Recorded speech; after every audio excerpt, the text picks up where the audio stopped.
هاي اول مرة حكون بدوق الاكل القطري، وحسافر على قطر لشوف الفرق بين النكهة اللي انا عملتها وبين النكهة الاساسية. هريس اللحم اكلة قطرية كتير مشهورة، هي قمح ولحمة. حطينا اللحمة بالطنجرة وزدنا فوقها ورق الغار ومي، بس بنتركها لتغلي، بنقش زفرتها وبعدين بننزل فوقها بالقمح. مثل ما بتعرفوا انا ساكن لوحدي، فما في حدا بيجلي لي، انا بجلي لحالي. فحنضبضب الغراض، انا دائما قبل ما اسافر بضبضب كل شيء، بكب الزبالة، بتاكد انه ما في شيء بالبراد بيخرب، بنتبه لكل التفاصيل انه ما ارجع على البيت يكون في شيء منزوع او ريحة بشعة بالبيت. حتى الجليات ضبون. هاي اول سفرة واول تجربة لإلي على قطر حتكون. انا بعرف من رفقاتي انه قطر بلد كتير حلو، فلنشوف بدها تكون التجربة. واهم شيء الاكل اللي عم بعملها تكون نفس الطعمه هونيك، ما اطلع عم بعمل اكل تاني انا، لانه اوقات من بلد لبلد المكونات بتفرق صراحه. برجع لكم بس زفره اللحمه تكون طلعت وبدنا نقشها سوا. خلوني اجلي على رواق. روح. من بعد ما قشينا الزفره زدت فوقهم الهريس او القمح مثل ما نحن بنسميه. بهاراتهم كتير بسيطه، سمن حيواني مش نباتي، ملح وفلفل ابيض بس. وبس يغلوا كتير منيح بنغطيهم وبنضغطهم وبنخفف النار عليهم على الاخر. بدهم يضلوا بين الساعه والساعه ونص حسب قوه الطنجره وقد ايه مرتبه طنجره الضغط اللي عندكم. برجع لكم بعد شوي. حطيناها تغلي يا جماعه، وهلا بدي اروح ضب الشنطه. بس قبل ما اروح بدي فرجيكم شغله، بدي فرجيكم الجلي. ليه انا بحب الجلي وخصوصي بهيدا البيت الجديد. شوفوا المجلى عندي، الفيو تبعه. هيدا الفيو تعول المجلى عندي،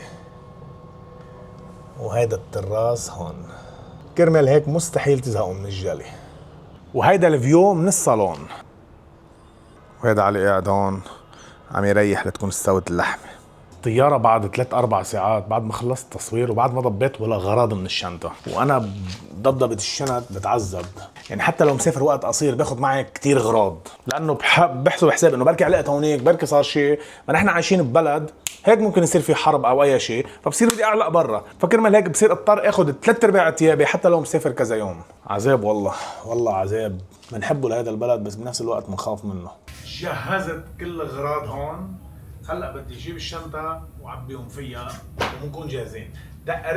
تقريبا اللحمه تقريبا حتستوي، بدها شوي صغيره بعد وبتكون خالصه. تقريبا شو ربع ساعه. حطيت الغسيلات بالشمس بساعه واحده نشفوا. دائما بس سافر بلبس قصص اوفر سايز. في طياره بالجو صرعت السما تبعنا، صرعتنا حرفيا. يا ريت لو فيني فرجيكم عليها. شلنا الهريس عن النار وهلا عم نهرسهم. اذا كانت شوي رخوه معنا اكيد بنزيد له مي. انا عم بغلي مي هون، اوكي، عم بغلي مي بالركوه لحتى ازيد منها ورخيها واعملها بالقوام الصح. وهلا بس بدي دوق بفرجيكم وبنخبص على قطر لندوقها لنشوف اذا عملنا طبخه ببلد تاني بتطلع نفس الطعمه ونفس الشيء ولا لا. هذا الشيء اللي حنكتشفه بهذا الفيديو. طحناها وحطينا لها سمنه ودقنا طعمتها وكل شيء صار تمام. اصدقائي صارت جاهزه. هلا لونها غريب علينا نحن كشعب وملمسها لانه سميكه، نحن بنعملها لما نعملها بالمناسبات تنعمل ارخى من هيك. بس خليني ندوق طعمتها. صراحه طيبه ودسمه. اكيد ما بتتقدم كطبق رئيسي، بتتقدم كطبق ثانوي يعني، بس كثير طيبه. وهلا بدنا نروح ندوقها بقطر. انا رايح اتحمم وغير ثيابي، اوكي، وبرجع بخبركم شو حنعمل. ضبيت الشنطه وكل شيء جاهز يا جماعه الى المطار. هاي يا اصدقاء اول زياره لإلي بقطر. بحس انه ححبها للبلد، ما بعرف بس حنشوف. احذروا شو صار. التغت الرحله، وصلت على المطار، شركه الطيران بعت ايميل من ربع ساعه انه التغت الرحله. قال في خطيطه وما بعرف شو، حركات شركات الطيران وكذبهم يعني. يمكن هاي أسوأ شركة طيران بتعامل معها بحياتي، بس المشكلة إلي عندهم فاوتشر ومضطر أتحملها لخلص المصاري اللي عندهم، لأنه ما بيرجعوا مصاري وما فيك تعطي الفاوتشر لحدا ولا شيء. بيعطوك الفاوتشر باسمك لحتى أنت تستعملها، أو إذا نسيت أو إذا طنشت بيكونوا أخذوا المصاري. هلأ بدي أرجع على البيت وبدي أشوف شركة طيران تانية روح معها لشوف شو بدي اعمل. مش حقول اسمها للشركة، يمكن يكون عندهم ظروف، بس اول حرف A وتاني حرف A من اسمها، لانه اسمها من اسمين اي سيء جدا الموضوع. انا خبروني انه هاي الشركه ممكن بفجأات كتير بتلغي وبتغير مواعيدها، ومواعيدها ابدا مش تمام. بس علقت عندي فاوتشر بدي اخلصها، انا راجع على البيت وبدي احاول احجز مع شركه ثانيه الساعه 1 بالليل، بخبركم شو بصير معنا. اوكي، جينا ناكل قرادس يا جماعه، بما انه طلعت الشركه سوبر فاشله، كنت موعود انه اتعشى من عندهم، حتى اكل ما جابوا مع الطياره. قلنا لك روح لنتعشى معك، ما ردت علينا والله طلع معنا حقك الشيء. اوطى شركه طيران باسيا يمدوا قريدس. رجعت حجزت طياره الساعه 12:30. يلا احسن وان واي اللي انا كنت رايح فيها اسكال. بلش اول شيء بالورقيات، بتمهد بتقول لها لمعتك جازي حالك جاييكي شيء كبير. شو هالسفره المعقده هاي؟ طيب رجعت حجزت تيكت روحة مع شركة طيران تانية، اوكي، مع القطرية من أروع شركات الطيران. وهلأ رايح لاقعد باللونج لأنه ما بحجز أرجع على البيت، مع إنه بيتي قريب بس إنه ما بحجز. بدي أوصل الصبح، يعني بدي أوصل الصبح. يلا حخلص وختم وظبط كل شيء وبرجع بجي لعندكم. قطعنا وحطينا الشنط وفتنا. انتوا بتعرفوا إنه أنا بحب مطارنا، مع إنه مطارنا كتير صغير بس بحبه. أوقات بيعذبونا. حلو، مهضوم، مرتب، زغطور، نظيف. اوكي هلا بدي اطلع على اللاونج لانه بعد في وقت، سو انا عندي اكسس على اللاونج، فطالع جرب. في 2 لاونج بدي اطلع جربهم اثنيناتهم، بس ما كان لازم اكل لانه في اكل باللاونج كمان، وانا رحت غلطت واكلت غلطة الشاطر بألف. هات لنفوت نشوفه ونشوف شو بيطلع معنا. اول لاونج ما حبيته. هذا الفيديو حيطلع كتير طويل بس لازم تحضروه كله، اوكي؟ لانه خي علاء بده ياني اعمل فيديوهات طويله، سو بده يتحمل، هو حيعمل الاديت. اهلين كونفي لاونج، وصلنا على الثاني يا جماعه. يعطيك العافيه، كيفك؟ تمام؟ ماشي الحال؟ في هيدا كانوا بيعطيني انا، هني حكوني من عندكم من الاهلين، وفي البريميوم هونيك صح؟ هم بس قاعده وهيك مظبوط 100%. وفي بوفيه صغيره، في درينك موجود يعني. عملت حالي انه ما بعرفه لهيداك لحتى ما ابخعه، بس انه الثاني احسن، يمكن فيه قصص اكثر. ما بعرف اصلا اذا علاء حيحطهم هو بالادت ولا لا. ما خلص، ما هلا بصير هو بده يعمل عزوه علاء، مين قده لعلاء؟ انا جيت على اللاونج، رجعت اخترت الكبير وحفرجيكم شيء ما بتقولوا لحدا، ما تفضحوني. اوكي، انا بالطياره ما بعرف، اول مره بطلع مع القطريه كتير حلو يعني. خلص اول ما تفوتوا على الطياره الفايبس بتحسوا انه شيء مرتب وترتيب، بيوزعوا وايبس، يعني خلص في ترتيب حبيت كتير. نسيت خبركم، انا عندي اقوى حظ سفر بالعالم. دايما بس سافر بيكون حدي فاضي، والله انه كل سفراتي بيطلع في حدي فاضي، بتكون الطياره كلها مليانه يمكن وانا حدي فاضي. انا دايما بسافر ايكونومي، بس انه انا بكون بزنس لانه ما في حدا. حظ حلو بالطيران دايما. وصلت على مطار الدوحة. الطيران القطري بيعقد كتير، مرتب وكتير كله تمام. قررت انه اخذ اوبر، انا ما بحب اطلع حد التاكسيات، فرجعت قررت انه لا، بدي استاجر سيارة من المطار لارجع فيها على المطار، لانه اذا بدي ادفع 65 ريال لروح واستاجر سيارة هونيك ارجع بدي ادفع 65 او 70 او 80 ريال لارجع، وصير بدي اتلبك بتوصيل السيارة هونيك. بقدر استاجر سيارة من المطار وارجع اسلمها بالمطار، احسن اريح راس. البلد كتير نظيفة وكتير مرتبة. هي أول زيارة لإلي على الدوحة، عقبال ما يعطوني فيزا دبي، وعقبال ما زور السعودية كمان والكويت. يلا أنا فايت استأجر السيارة وبرجع لكم. وأخيرا لقيت سيارة يا شباب. غلط انه تجوا بلا ما تحجزوا، بس انا بحب لما اجي على بلد جديد ما اعمل شيء، خلص اتركوا الامور مثل هي، ما بحجز السياره، ما بحجز اوتيل، بحب هيك عيش هيدي التجربه لاول مره. هلا نازلين نستلم السياره وبعدين بدنا نروح افتش على اوتيل، بعدني مش حاجز اوتيل. اللي بيسمعني بجن. صديق بعيدي ولا قريب السياره؟ معصب الصديق، مش مبسوط، ما بده يجاوب. نيو كار، قال لي انه بعدها جديده. اخذت سيارة ماشي 200 كيلو، بس ليش هيك مثل علب الطون والسردين بيعملوا السيارات؟ يلا ماشي الحال، جديدة بعدها ماشي 200 كيلو. هذا الصديق راسه مسكر، ما بده يساعدني. معتز مصر يفرجيني على الفيو. هيدا انت اللي كنت عم تقول لي عنه صح؟ لا بلا مزح، عظيم جدا. ايه الجمال ده يا واو. بعد الحياة بقطر صيف، نحن عنا جمدة الدنا. والله يا عمي اختراع.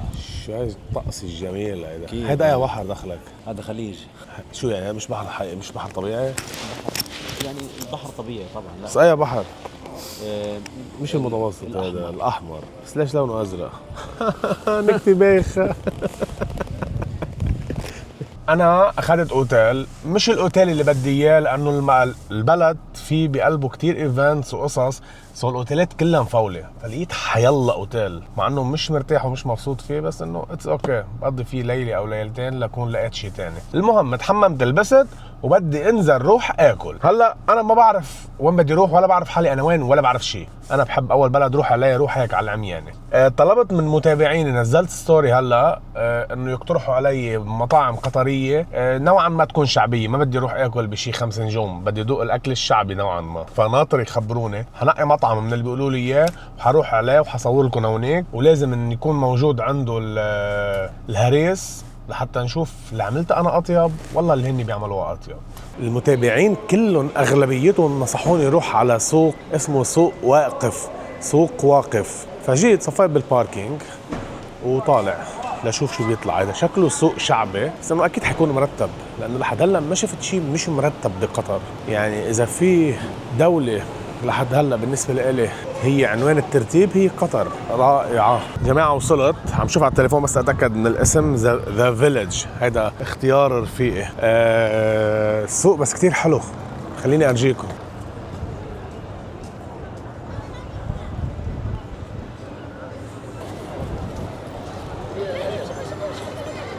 المدير تاع المطعم طلع بيعرفني، بلشت اتدلع. جيت على مطعم اسمه بسطة، اوكي؟ هذا المطعم قطري بامتياز، فحجرب الهريس، بس طلبت كمان مجبوس. انا عملت المجبوس بالبيت مره بس كمان حابب اجربها من هون.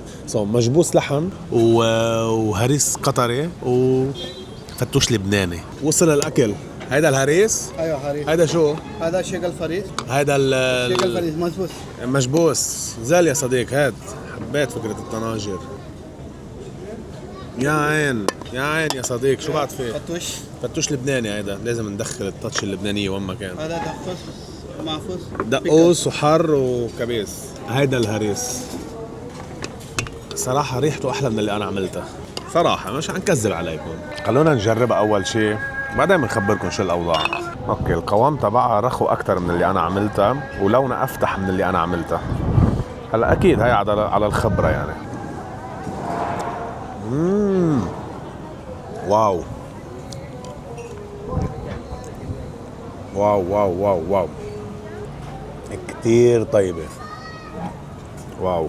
الفرق بين هاي وبين اللي أنا عملتها إنه اللي عملتها طلع القوام تبعها أجمد، هاي سلسي أكتر، هاي مطبوخة أكتر من اللي أنا عملتها. أنا حكم التصوير بكون مستعجل شوي بدي أخلص، هاي أكيد مطبوخة فوق الساعتين 3 على النار ومشغولة بالطريقة الصح. للصراحة هاي أطيب، سلسي أكتر.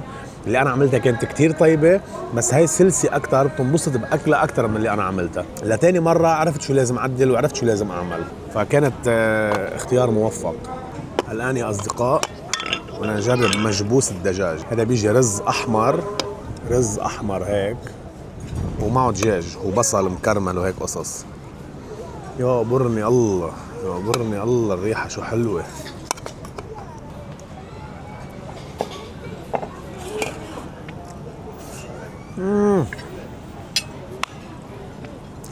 كتير طيب يا جماعة.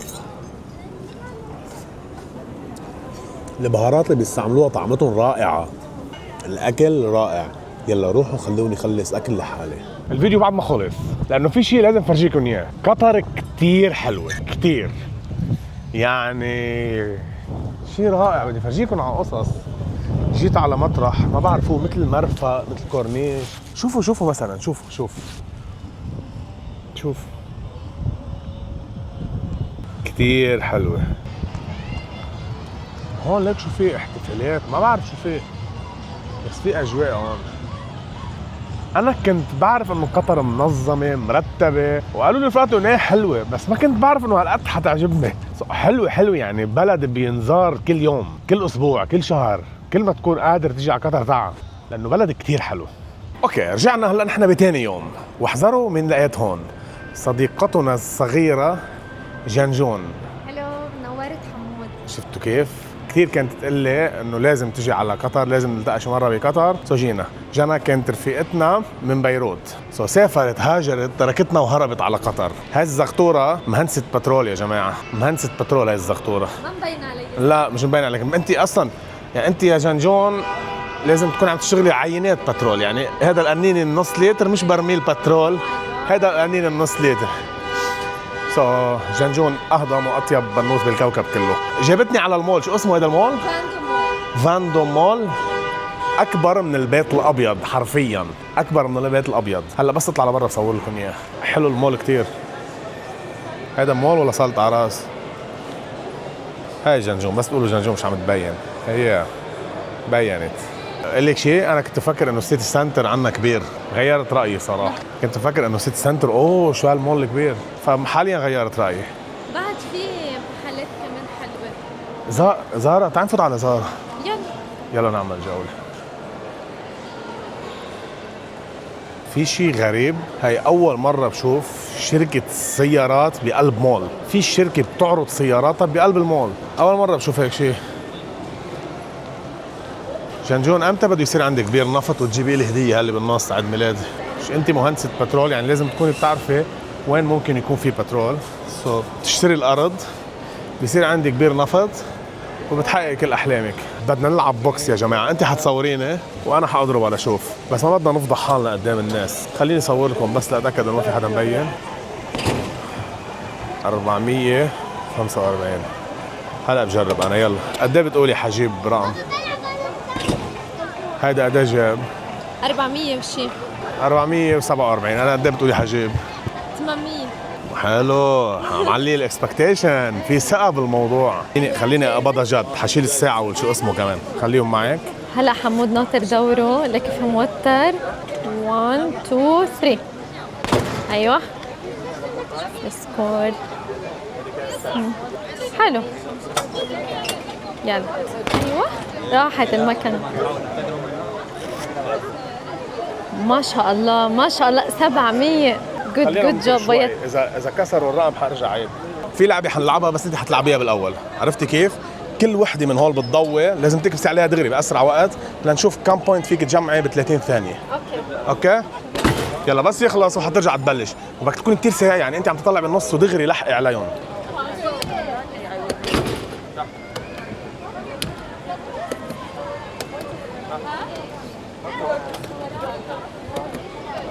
يلا يا جنى، يلا يا جنى، اسرع اسرع اسرع اسرع اسرع.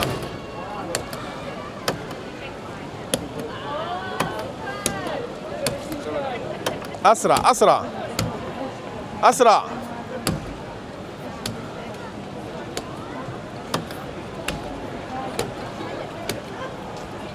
27 مرة ب 30 ثانية، برافو.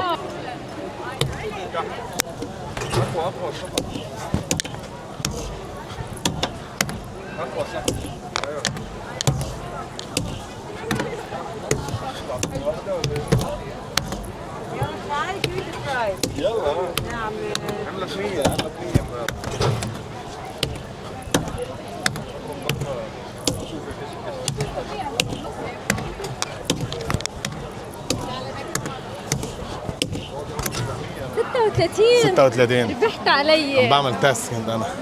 بتفكري انه انت كثير سهله، بس لانه انت نظرك مش ماخذ على الكل فمش سهل. شي فوق شي تحت. شي فوق شي تحت.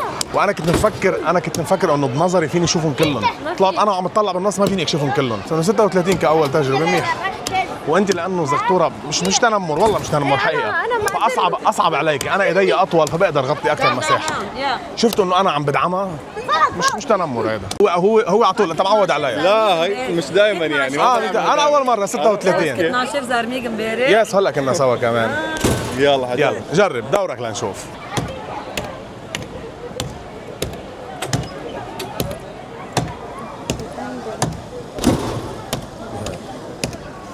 هاي لفوق لتحت كل شيء. لا تعبان تعبان تعبان.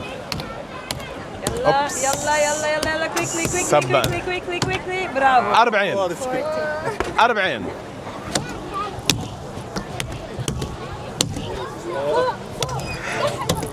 حلو حبيتها. وينه؟ سبقنا. وين؟ فرقت على وان. ربحها على نقطة واحدة. يلا اتس اوكي، الخبرة بتلعب دور يا اخي. بدك عم تنظف المجلة منيح. صح على طول.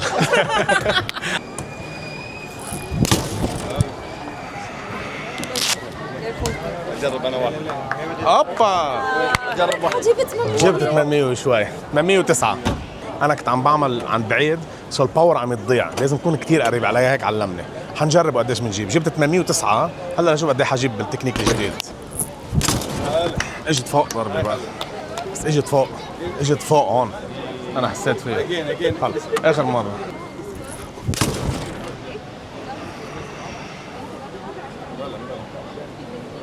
خلص التكنيك القديم قوي. يمكن انت احسن. جنى ما بقى تقولي لي اكل ولا ترى ولا اي شيء ثاني. ركز. اوكي هلا كسرت بطولك. ايه. تمام. حتى بعدني اطول منك. هاي درجه ثانيه صرت بطولك. لا اطلع عادي ما بيأثر. طيب خليني انا اطول. واحدة بتكفي. ما بدي اكل، ما بقى اصلا قادر احط ولا لقمه بتمي. بكل مول في بارت بيكون مطرح ما في العاب للاولاد، بتقعدي بتسوقي فورمولا 1، عرفتيهم هودا؟ ايه انا بيجي علي بدي اروح العب هونيك، خذينا لهونيك. تيراميسو. لا مش حنقم، مش قادر والله مش قادر.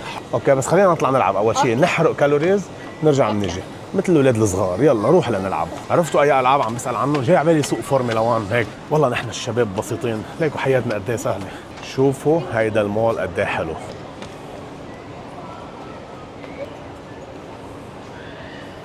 عن جد اكبر من البيت الابيض. للاسف طلع ما في العاب للكبار، طلع في العاب بس للصغار، ونحن مش صغار، نحن كبار بس بدنا نلعب، ما قدرنا نعمل شيء. احلى شيء انه في اي سي من الارض، يعني انت وماشي في اي سي بيطلع من الارض. كثير حلو هذا المحل على فكره، حبرجيكم. في كثير مطاعم هون. جانا انا مش جوعان خلص. هلا بعد شوي خلينا نمشي، بعد شوي ليش ما بنمشي بنهضم، بعد شوي بنروح بناكل. اوكي انا ماكل كثير سكر اليوم. صباحو يا اصدقاء، صرنا الصبح. اول شيء بدي اعمله بدي اروح احلق، لانه خلص بلشوا يطول الشعرات فبطل طيق حالي. والحمد لله الاوتيل لما عدت اللي انا كنت فيه تركته، ما لقيت الا اوتيل هيدا 2 ستارز يمكن او ماكسيموم 1 ستار ومطفيه، يعني هيدا 1 ستار ومطفيه ما بتضوي بالليل كمان. ما لقيت غيره لانه الدوحه فل اسم الله، في كتير فعاليات وفي كتير قصص، فكل الاوتيلات فل. لقيت اوتيل واحد يمكن الليله ب $7000، بنام بالطريق وما بدفع $7000 لنام، بشتري بيت فيهم $30,000 4-5 ليلات. المهم هلا رايحين نحلق، طلع انه في صالون لبناني. فاحلى شيء بكوني لبناني، وين ما اروح بلاقي مطاعم لبنانيه، وين ما اروح بلاقي صالونات لبنانيه، وين ما اروح بلاقي ناس لبنانيه. هذا شيء كتير حلو. بشوفكم بالصالون. وقعنا. رجع الشعور انه رجعت جديد على طول. بس نحلق بنحس حالنا رجعنا جداد. قطر كتير حلوه وبس. جماعة جيت أنا وبزي، تعال يا خي لا مستحي فوت. هذا خي البزابيزو. جيت أنا وبزي لبناني أكيد بس صار مقيم هون وبيشتغل هون. جينا بدنا ناكل، فطلع قدامنا شيء اسمه دولمة ومحاشي. هو ما بيعرف شو يعني الدولمة. أنا بالنسبة لي الدولمة هي أطيب أكل بالعالم إذا بتعرفوا، يعني إذا محل بيعرف يعملها. فالمشكلة على طلبت اساس انه هو اللي بيعرف يعمل دولمة وعلى طول بيعملها، وصرنا اكثر من سنه موعدين انه بدنا ناكل دولمة. يا اخي شو عم بتعملي اياها بالدوحه؟ والله حدوقك اياها بالدوحه وانا حارجع اطبخها غير هاي. هلا المهم انه يطلعوا بيعملوها صح لحتى تحبها، لحتى بعدين دوقك الدولمه تبعي، لانه اكيد قد ما كانوا شاطرين الدولمه اللي انا بعملها اقوى. هذا الموضوع محسوم. بدك تكسر فيهم انت للجماعه، مش بدي معروفه. كسر خيم، هني اوريدي طابخينهم هلا بنرجع يسخنوا لنا اياهم. فالبروسس بتختلف. انا بعمل لك اياها طازه بتطلع طيبه. حلو. هلا بدنا نجربها وان شاء الله تطلع طيبه لحتى ما يسود وجهي. تنشوف يلا. انا صراحه كبابه كليات عليك، يعني شو ما صار الحق عليك. محاشي المحاشي شو ما كانت طيبه يا صاحبي. اول شيء جرب لي هاي، جرب لي هاي اول شيء. هاي السلق هيدا جيده، حبيتها جيده. وهيدا المشكل هون في ملفوف وفي بطاطا. السلق عاملينه لك كيف مثل البولات. فوت كوسه لنشوف. قلت لي ملفوف. حشوتهم طيبه. انا كنت بعمل اطيب بس طيب منيح. انه لا افضل السلق اكثر من الملفوف. الساعه 3:30 الصبح، نوم مش نايم. قد ما حلوة قطر وعجبتني وبرمت كتير شيء، مكسور علي نوم كتير. المطار على فكرة كتير حلو وكتير كبير وكتير مريح. عملت تشيك ان وفتت ب5 دقايق. ما بعرف نحن عنا بيعوفونا حياتنا. عم فتش على الجيت تبعي لنام لانه مش هقف مش نايم بعد وجوعان، بس ما إلي خلق روح فتش على مطاعم لاكل وما حاكل، بدي بس نام. انا راجع لبنان، كانت رحله كتير حلوه، انبسطت كتير بالدوحة وحضرني رايح جاي على الدوحة. عجبتني الخبرية. بدي انزل على بيروت، عندي 4 اعلانات ملتزم فيهم لازم صورهم. بدي ارجع اطلع على الاردن لانه مشارك ببرنامج اقوى سفرة. فمنشوفكم بالاردن بتاني فيديو. ما تنسوا تعملوا سبسكرايب. باي، بحبكم.